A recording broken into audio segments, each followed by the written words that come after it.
nanku ndikhoyo esithi ebantwini phenhlango yini ebakhusela kwinyoka evula ulwandle olubomvu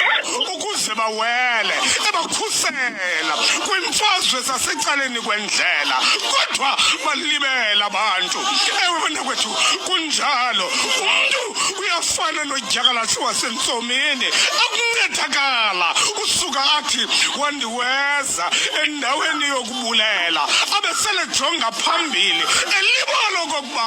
lowo ungxamileyo ejonga phambili elibala phavela khona amathuba okukhubeka nokungafiki kwinjongo nendawo afuna ukuya kuwo alicela lo mathuba mphulaphuli phaya ngemva apho usuka khona ukhona wena isidima sakho silapho ewe kunjalo into ekwenza ube ngumntu ayikho ngaphambili kodwa ingemva ewe ungalibali apho usuka khona ungalibali apho usuka khona ewe kunjalo namhlanje impucuko yabantu ibadala okokuba basuke phakathi kwabanye abantu ubone okokuba inene ubukhulu becala kukulibala okokuba sivela phina nanku ke undikhoyo esithi inene mna ndinihambisile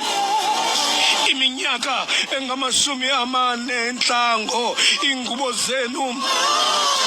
azonakalanga bubuthala ewe bantakwethu imbadada zenu azinishiyanga ecaleni kwentlango ngoba bendinithwele uyeva uThixo makaniphathe ngenceba nobubele